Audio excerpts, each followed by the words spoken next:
Dear students, myself Ravinder Sharma from Jwalamukhi. Welcome to my YouTube channel Physics Classes with Ravinder Sharma. Today we are going to start plus 2 physics. As you know that the plus 2 is a very important class. This is a career class. In this class you have to go for the different competitions like NEET, JEE, etc. सो हम आपको plus 2 में physics पढ़ाएंगे और आप जानते हैं कि physics जो है वो कंपटीशन के लिए साइंस में सबसे ज़्यादा इम्पोर्टेंट सब्जेक्ट है। जिस बच्चे की फिजिक्स अच्छी होती है वो नीट, जेईई या कोई भी और दूसरे एग्ज़ाम साइंस से रिलेटेड जो हैं उसमें वो अच्छी तरह से compete करता है। यहाँ पर हम आपको ये बताएंगे कि जो आपने प्लस 1 में पढ़ा है वहाँ से आपको आएगा 40% जेईई और नीट में, और प्लस 2 क्लास का जो सिलेबस है यहाँ से आपको 60% जो है वो प्लस 2 से आएगा। तो बच्चों, आपने प्लस 1 क्लास में डिफरेंट ब्रांचेज ऑफ फिजिक्स पढ़ा था और डिफरेंट ब्रांचेज ऑफ फिजिक्स में सबसे पहली ब्रांच आपने पढ़ी थी मैकेनिक्स। मैकेनिक्स जो आपके पास फर्स्ट यूनिट्स थी वो मैकेनिक्स से रिलेटेड थी, that is related with the motion. Second जो आपके पास ब्रांच आई थी दैट इज रिलेटिविटी, ये भी आपने पढ़ लिया था। ग्रेविटेशन का कंसेप्ट पढ़ा था या other motions, relative motions. Third branch जो है दैट इज थर्मोडायनेमिक्स। थर्मोडायनेमिक्स भी आपने, हीट एंड थर्मोडायनेमिक्स आपने ये प्लस 1 में पढ़ा है। फोर्थ इज साउंड और एकॉस्टिक्स, ये सभी आपने प्लस 1 क्लास में पढ़ी है। प्लस 2 क्लास में आप क्या पढ़ेंगे, दैट इज द इंपॉर्टेंट, क्योंकि इस क्लास में आप पढ़ने जा रहे हैं तो आपको ये पता होना चाहिए कि हमें पढ़ना क्या है, हमें किस किस टॉपिक पे जाना है, जिससे आपको एक इंटरेस्ट क्रिएट हो जाए कि हमने ये टॉपिक पढ़ना है, इसको कैसे पढ़ना है, आपको पहले ही आपके माइंड में होना चाहिए। तो ये फर्स्ट जो है वो आपके पास आएगा इलेक्ट्रोमैग्नेटिज्म, और इलेक्ट्रोडायनामिक्स भी बोल देते हैं इसको, इलेक्ट्रोडायनामिक्स भी बोल देते हैं। Sixth one is optics, seventh one is particle physics,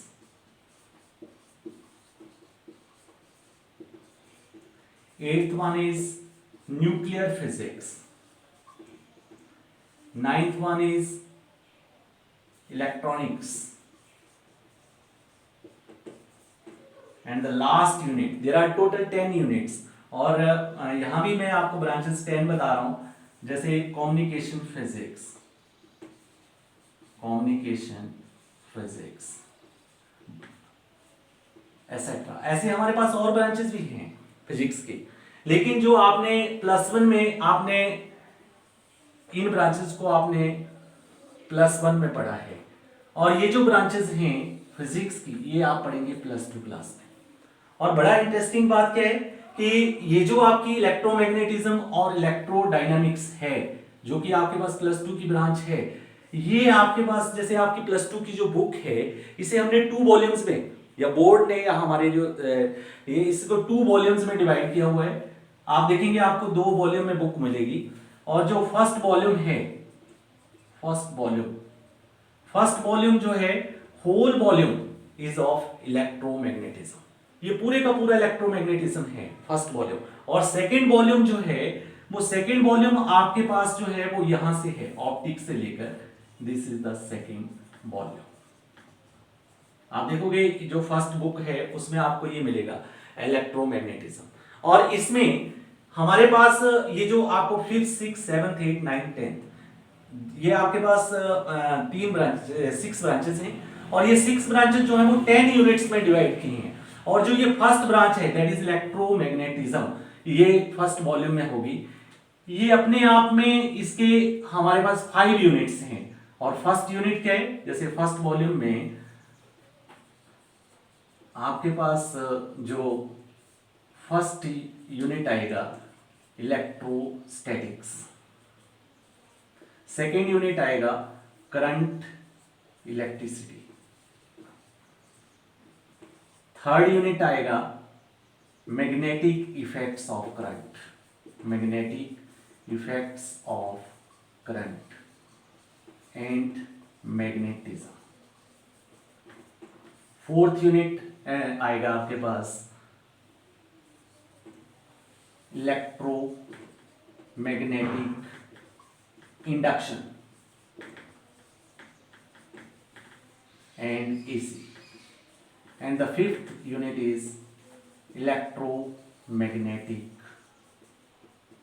waves। तो बच्चों ये हम पहले आज बात करेंगे फर्स्ट वॉल्यूम की। फर्स्ट वॉल्यूम में आपके पास first unit, this is the first unit, this is the second unit, this is the third unit, this is the fourth unit and this is the fifth unit and this is the sixth। Optics जो वो sixth unit है। Particle physics में आप पढ़ेंगे जैसे dual nature of matter and radiation, ये आपकी seventh unit है। न्यूक्लियर फिजिक्स में एटम एंड मॉलिक्यूल के बारे में पढ़ेंगे, this is the eighth unit. Electronics आपकी नाइन्थ यूनिट है और ये 10th यूनिट। जो ब्रांचेस हैं ये अपने आप में वहां पर यूनिट है, लेकिन ये एक सिंगल ब्रांच इलेक्ट्रोमैग्नेटिज्म, ये एक आपके पास ये हाफ ऑफ द बुक है। This is the very important branch. Competition point of view से भी आपका जो कंपटीशन में आपका जो +2 का जो सिलेबस है, इलेक्ट्रोमैग्नेटिज्म अपने आप में 35% सिलेबस को 35 से भी कई बार अब आ जाता है 40-45 तक ले जाते हैं। तो आप इस ब्रांच को आप बिल्कुल भी लाइटली नहीं लेना है। This is the basic branch of science, basic branch of physics for the competition point of view. और इसमें हमारे पास जो आपका ये मैंने यहाँ भी लिखा हुआ है, जब मैंने स्टार्ट किया तो मैंने ऊपर लिखा हुआ इलेक्ट्रोस्टैटिक्स, यानी फर्स्ट यूनिट इलेक्ट्रोस्टैटिक्स। और इस यूनिट को आपने यहाँ पर पढ़ना है। और electrostatics this is the very important unit. ये यूनिट जो है इलेक्ट्रोस्टैटिक, ये अपने आप में 5 चैप्टर्स से कंप्राइज्ड है। जैसे मैं अगर यहाँ पे रब करूँ और रब करके मैं आपको इसकी ब्रांचेस बताऊं कि इलेक्ट्रोस्टैटिक्स की ब्रांचेस, तो इलेक्ट्रोस्टैटिक्स की अपने आप में जैसे फर्स्ट ब्रांच जो है हमारे पास फर्स्ट जो चैप्टर आएगा इलेक्ट्रोस्टैटिक्स में, जो फर्स्ट यूनिट का फर्स्ट चैप्टर जो आएगा वो आएगा आपके पास charge and their properties, charge and their properties and Coulomb's law. Second जो चैप्टर आएगा that is electric field. Third जो चैप्टर आएगा वो होगा आपके पास इलेक्ट्रिक फ्लक्स।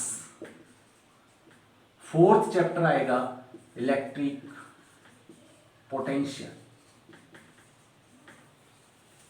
और जो फिफ्थ चैप्टर आएगा, फिफ्थ चैप्टर इज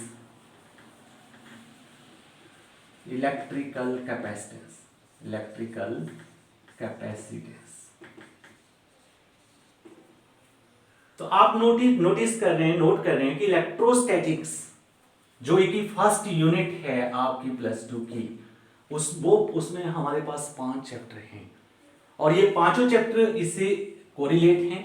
तो आपको सबसे पहले हम ये बताएंगे कि इलेक्ट्रोस्टैटिक्स होता क्या है।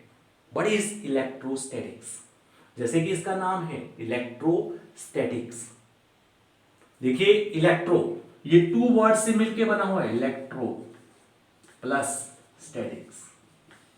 स्टैटिक आप समझते हैं स्टेशनरी, रेस्ट। और इलेक्ट्रो जो वर्ड लिया है वो इलेक्ट्रिक चार्ज के लिए लिया हुआ है।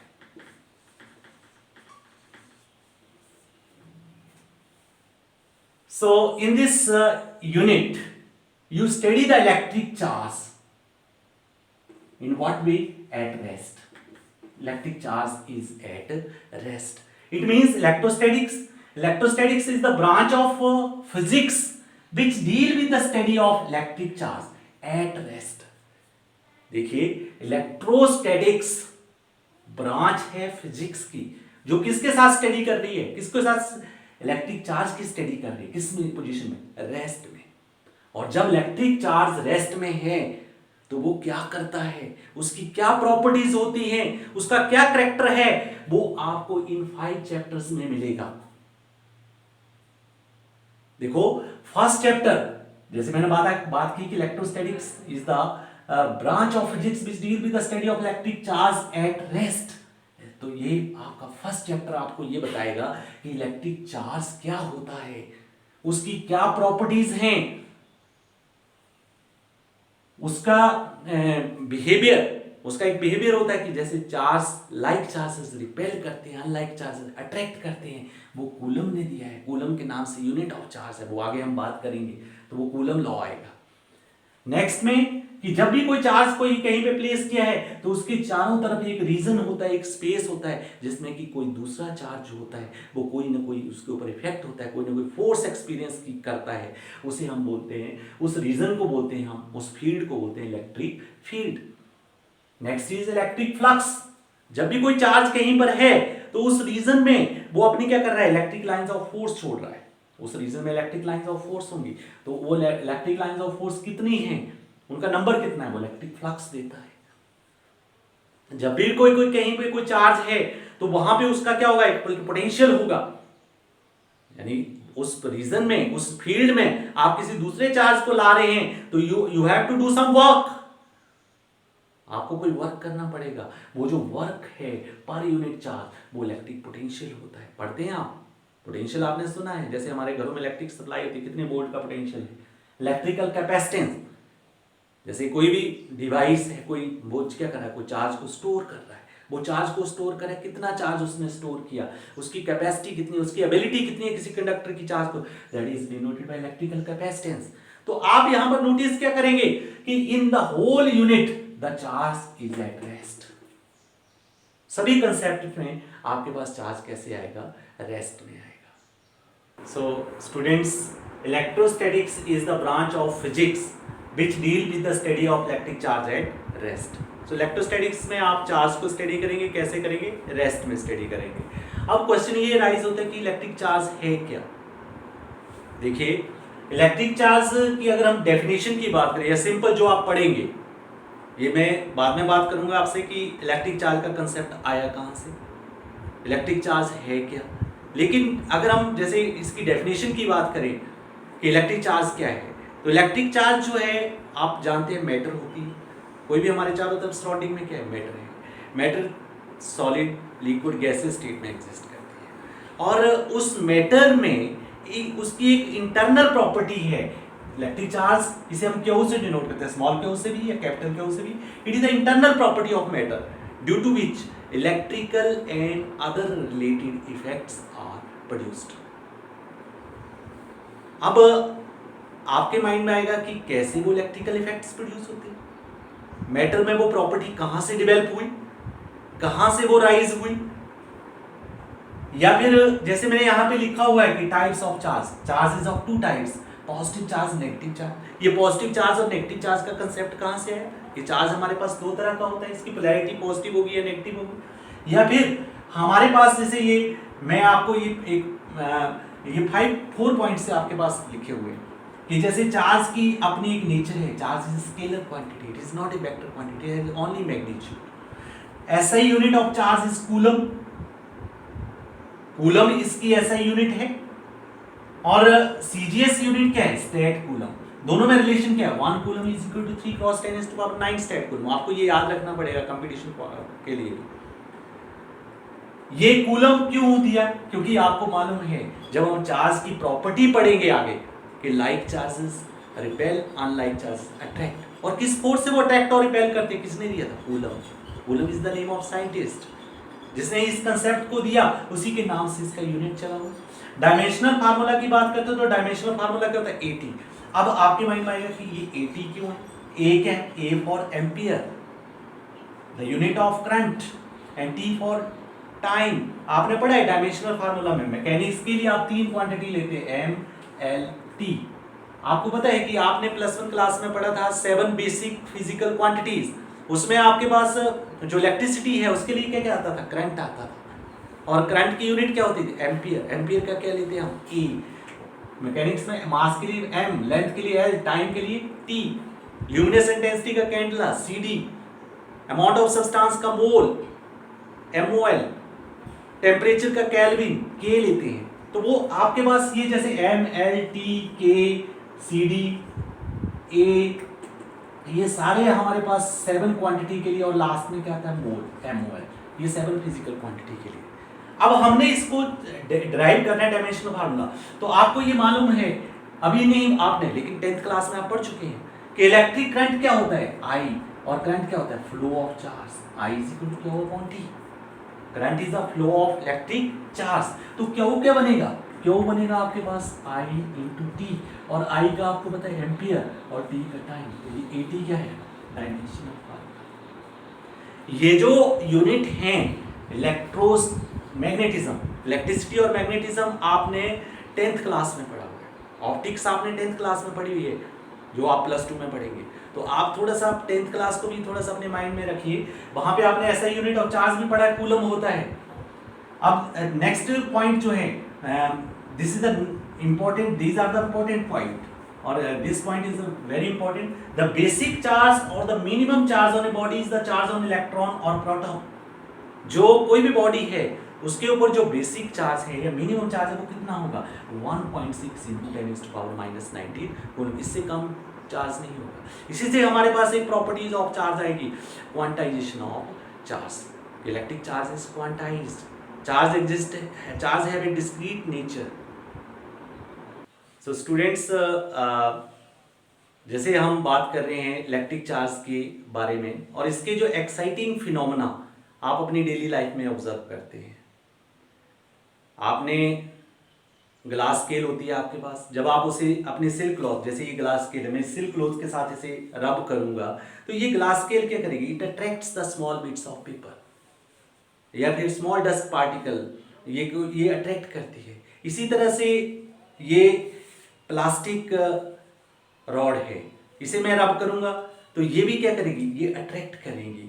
या फिर ये कॉम्ब है, जैसे आप ड्राई हेयर है, आपने ड्राई हेयर्स को आप कॉम्ब करते हैं, तो ये जो कॉम्ब है ये भी क्या करता है, it attracts the hairs, it also attracts the small bits of paper. इसी तरह से आपने ऑब्जर्व किया होगा कि ड्यूरिंग विंटर सीजन आप नाइलॉन स्वेटर को आप उतारते हैं, वेयर ऑफ करते हैं, तो आप उसमें क्या देखते हैं कि स्पार्क या फिर क्रैकल साउंड आती है। इसी तरह से कई बार क्या होता है कि आप किसी अलमीरा या फिर कार व्हीकल का आप विंडो डोर ओपन करते हैं तो आप क्या देखते हैं, आपको एक शॉक, या किसी पर्सन को आप टच करते हैं तब भी आपको एक शॉक लगता है। तो ये आपको क्यों हो रहा है, या थंडरस्टॉर्म आता है तो थंडरस्टॉर्म में जो इलेक्ट्रिक डिस्चार्ज होता है, ये सभी जो क्वेश्चंस हैं इनका जो आंसर है वो हमारे पास यहीं से आता है कि इलेक्ट्रिक चार्ज एक्चुअल में क्या है कि जैसे हम बात कर रहे हैं, हम ये ग्लास स्केल है, इसे हम रब कर रहे हैं सिल्क क्लॉथ के साथ, तो इसमें क्या हुआ है, इसमें एक इलेक्ट्रिकल प्रॉपर्टी डेवलप हो रही है, इंटरनल प्रॉपर्टी इसके अंदर आ रही है, it starts attracting the other material, इसमें एक इलेक्ट्रिकल इफेक्ट हो रहा है, एक डेवलपमेंट ऑफ चार्ज हो रही है। वो कैसे हो रही है, ड्यू टू रबिंग, और जब रबिंग के साथ चार्ज की डेवलपमेंट होती है तो उसे हम बोलते हैं frictional electricity, frictional electricity. This is the development of electric charge after rubbing. तो ये हम चार्जिंग कर रहे हैं, चार्जिंग कर रहे हैं, कैसे चार्जिंग कर रहे हैं, bye rubbing. Charging by rubbing is frictional electricity, ये दोनों एक ही बात है, फ्रिक्शनल इलेक्ट्रिसिटी या फिर चार्जिंग बाय रबिंग। इसी तरह से हमारे पास जैसे ये मेरे पास एक और ये है, ये मेरे पास मेटालिक रॉड है, मैं इसे रब कर रहा हूं लेकिन ये चार्ज नहीं होगी। आपके माइंड में होगा कि जब हम किसी चीज को रब करते हैं एक चार्ज हो रही है, कोई चार्ज नहीं हो रही है, इसके पीछे क्या कंसेप्ट है। तो ये जो चार्ज हो रही है, चार्ज ये भी होगी, लेकिन हुआ क्या, जब ये चार्ज यहाँ पे इस एंड पे डेवलप होगा, जैसे ये मान लो पॉजिटिव चार्ज हुआ, लेकिन वो पॉजिटिव चार्ज क्यों, this is the metal, metal is a good conductor of electricity. ये चार्ज यहाँ से होता हुआ मेरे हैंड के थ्रू, मेरी बॉडी के थ्रू कहाँ चला गया, ग्राउंड में चला गया। लेकिन ये जो ग्लास स्केल है, this is the insulating material, इसमें क्या हो रहा है, जब आप इसको रब कर रहे हैं तो इसमें यहाँ पे चार्ज जो डेवलप हो रहा है वो चार्ज क्या हो रहा है, ट्रांसफर नहीं हो रहा है, आगे मूव नहीं कर रहा है। अब ये चार्ज आगे मूव नहीं कर रहा है तो यहाँ पे ये स्टे कर रहा है। क्यों? क्योंकि ये इंसुलेटिंग मटेरियल है, तो इसकी चार्जिंग हो रही है, चार्जिंग होगी इंसुलेटिंग। कॉम है, प्लास्टिक का कॉम है। तो यहां से जब हम इसे जो इसकी जो हमने जैसे अभी आपको पहले बता चुके कि चार्ज 2 टाइप्स का होता है। जो टाइप्स ऑफ चार्ज है वो, या पोलैरिटी ऑफ चार्ज पॉजिटिव और नेगेटिव, ये किसने दिया? ये दिया था सर बेंजामिन फ्रैंकलिन। ये अमेरिकन फिजिसिस्ट हुए, बेंजामिन फ्रैंकलिन अमेरिकन फिजिसिस्ट हुए। इन्होंने 2 टाइप्स ऑफ चार्जेस बताई थी, और this was done by convention. कैसे? उसने ने क्या किया, जैसे एक ग्लास रॉड को रब किया और दूसरी ग्लास रॉड को रब किया, इसे क्या किया, फ्रीली हैंग कर दिया। जब दूसरी ग्लास रॉड को उन्होंने रब करके इसके इस एंड के, जिस एंड को उन्होंने चार्ज किया था, जैसे सपोज इस एंड को इन्होंने चार्ज किया है, इस एंड को इन्होंने चार्ज किया है, तो वो जब दूसरी को लेके आए यहां पर, तो क्या हुआ, ये उस एंड को क्या कर रहा था, रिपेल कर रहा था। तो उनके माइंड में है कि ये रिपेल क्यों कर रहा है, लेकिन उसी टाइम उन्होंने इस प्लास्टिक को, इसे ये हमारे पास प्लास्टिक रॉड है, इसे उन्होंने रब किया। जब इसे रब किया, इसके फ्रीली हैंग किया था, इस एंड को लाए तो ये अट्रैक्ट कर रही है। तो उनके माइंड में है कि देयर इज सम डिफरेंस। इनमें डिफरेंस क्या है? इसमें पॉजिटिव चार्ज है, उस पर क्या है, नेगेटिव। Opposite charges attract. तो बाय कन्वेंशन उन्होंने इसको दिया। अब ये हुआ कि एक और उन्होंने ये कंसेप्ट दिया कि जैसे उन्होंने क्या किया, जैसे ग्लास रॉड को सिल्क के साथ रब किया, बाद में उस ग्लास रॉड को वो सिल्क क्लॉथ के पास लाए। ग्लास रॉड सिल्क क्लॉथ को अट्रैक्ट कर रही है, लेकिन उन्होंने ग्लास रॉड को जब सिल्क क्लॉथ के कांटेक्ट में ला दिया, जो चार्ज की हुई, जिस क्लॉथ से चार्ज किया था उसी के साथ कांटेक्ट में लाया, तो दोबारा जब उसको उन्होंने रखा तो वो अट्रैक्ट नहीं कर रही है। इट मींस कि जो चार्ज ग्लास रॉड पे डेवलप हुआ था या सिल्क क्लॉथ पे डेवलप हुआ था, that is equal and opposite. जब उनको कांटेक्ट में लाया तो उन्होंने एक दूसरे को क्या कर दिया, न्यूट्रलाइज कर दिया। न्यूट्रलाइज करने से उनका इफेक्ट क्या हो गया, जीरो हो गया, इसलिए फिर वो अट्रैक्ट नहीं। फिर आप रब करोगे तो यहां से बेंजामिन फ्रैंकलिन ने 2 टाइप्स ऑफ चार्ज बताए थे। First one is positive and the second one is negative. और अगर मैं आपको बताऊं कि इस चार्ज पे आपने पता लगाना है कि चार्ज बॉडी है नहीं है, ठीक है, या चार्ज जो है वो हमारे पास इसकी पोलैरिटी क्या है, इसके लिए जो डिवाइस का यूज करते हैं वो भी आपको पता होना चाहिए। वो डिवाइस है gold leaf electroscope. To detect the presence of charge. Gold leaf device electroscope क्या है, device used to detect the presence of charge, presence of charge. और नेचर ऑफ चार्ज भी बताता है। ये भी बहुत सिंपल है, आप अपने आप घर में बना सकते हो। आप देखोगे बुक में भी दिया हुआ है, ऐसे एक बॉटल लोगे, बॉटल के बीच में क्या करोगे आप, यहाँ पे एक कॉर्क लगा लोगे, एक कॉर्क लगा लोगे, कॉर्क के बीच में एक कॉपर की आप एक वायर, और यहाँ पे एक हुक सा बनाओगे, और यहाँ पर एक एंड है कॉपर का। आप क्या करोगे, यहां पर इस हुक के साथ एक, आप गोल्ड लीफ तो वो कॉस्टली है, आप क्या करोगे, एल्यूमिनियम फॉइल लोगे। एल्यूमिनियम फॉइल को इस तरह से आप बेंड करके यहां पर हैंग कर दोगे, उसे मिला दोगे, यहां से मिला हुआ होगा ये दोनों एंड, यहां से मान लो ये ऐसे है। और जैसे ही आप किसी चार्ज बॉडी को लाओगे यहां पे रखोगे, तो वो चार्ज, जैसे मान लो ये मैंने ग्लास रॉड रखी, ये पॉजिटिव चार्ज है, तो ये पॉजिटिव चार्ज क्या होगा, यहाँ से यहाँ ट्रांसफर होगा, यहाँ से यहाँ आएगा, तो यहाँ पर ये लीफ क्या होगी, इस पर भी पॉजिटिव चार्ज आएगा, इस पर भी, ये दोनों क्या करेंगे, रिपेल करेंगे।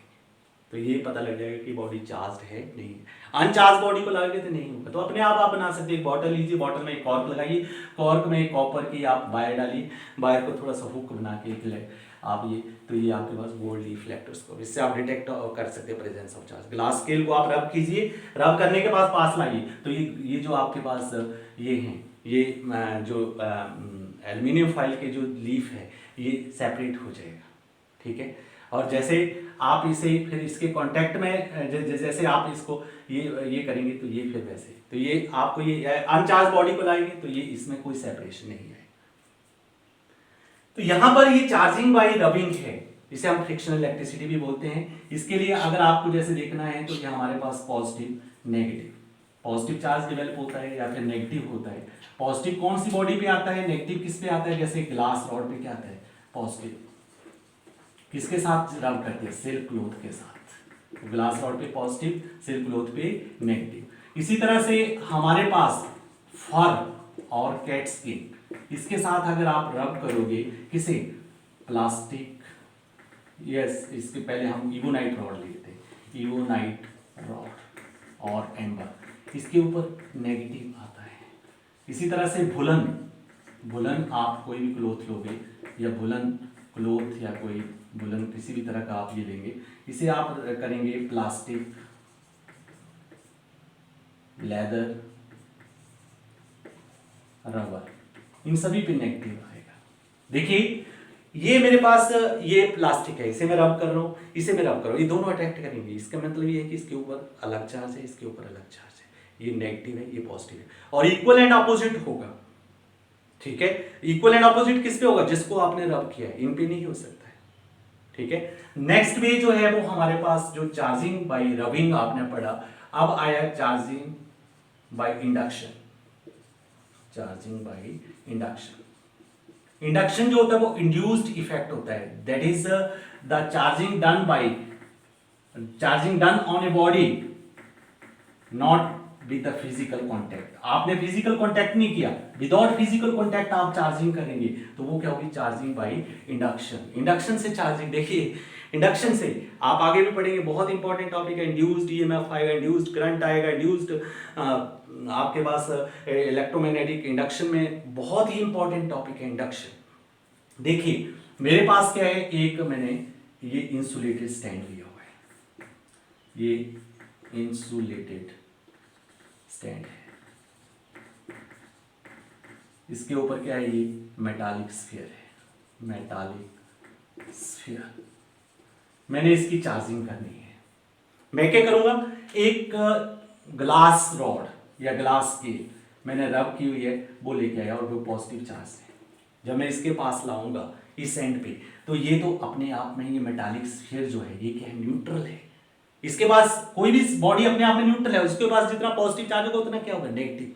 अब ये पॉजिटिव चार्ज क्या करेगा, ये इसके नेगेटिव को अपनी तरफ अट्रैक्ट करेगा और पॉजिटिव को क्या करेगा, रिपेल करेगा, ऐसे हो जाएगा। अब आप क्या करेंगे, ऐसा करने के बाद जब आपने इसको ऐसा किया, नेक्स्ट टाइम क्या करेंगे आप, नेक्स्ट टाइम आप, मैं इसी डायग्राम में आपको रिप्रेजेंट कर रहा हूं, जब फर्स्टली आपने क्या किया, इसे आपने चार्ज ग्लास रॉड रखी, अब ये इसने इसे अट्रैक्ट किया, अपोजिट नीचे चार्ज, ये पॉजिटिव इधर है। अब ये पॉजिटिव चार्ज आपने क्या किया, इसकी ग्राउंड कर दिया, अर्थ कर दिया। जब आप इसे अर्थ करेंगे तो ये पॉजिटिव चार्ज कहाँ फ्लो किया, यहाँ से यहाँ मूव करता गया, जब ये यहाँ से फ्लो करेगा तो ये धीरे धीरे पॉजिटिव चार्ज क्या रहेगा, खत्म हो जाएगा, पॉजिटिव चार्ज नीचे चला गया। अब आपके पास क्या बच गया, नेगेटिव चार्ज बच गया। अब नेगेटिव चार्ज आप क्या करेंगे, इस ग्लास रॉड को पीछे ले जाएंगे, जब आप इसको पीछे ले जाएंगे तो ये नेगेटिव चार्ज क्या होगा, यहाँ पर, तो ये आपके पास नेगेटिवली चार्ज मेटालिक स्फीयर बन जाएगा। So this is the charging by induction, not by the physical contact but by placing the body near it by induction। induction से induced effect हो रहा है। third one is charging by conduction।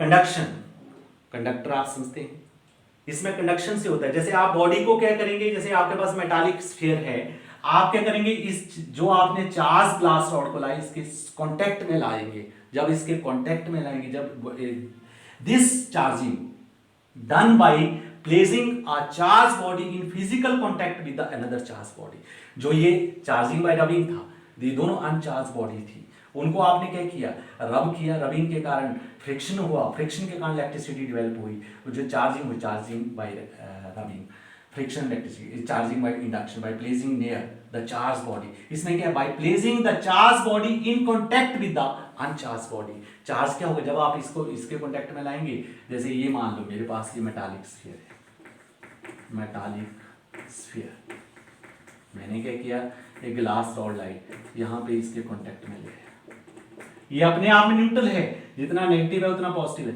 लेकिन इसमें क्या होगा, जब इसके कांटेक्ट में लाया तो ये पॉजिटिव चार्ज कहाँ चला गया, यहाँ चला गया, तो ये क्या होगी, पॉजिटिव चार्ज होगी।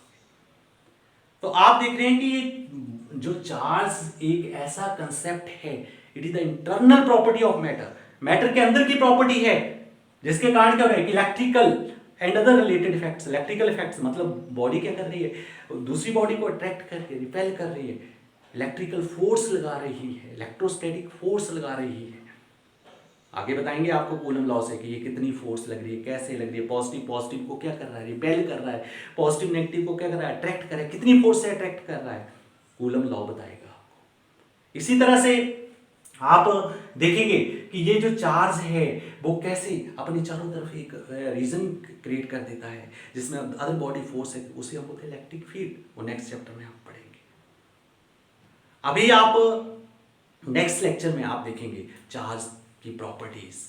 चार्ज क्वांटाइज्ड होता है, चार्ज कंजर्व्ड होता है, चार्ज एडिटिव इन नेचर होता है, चार्ज इनवेरिएंट होता है।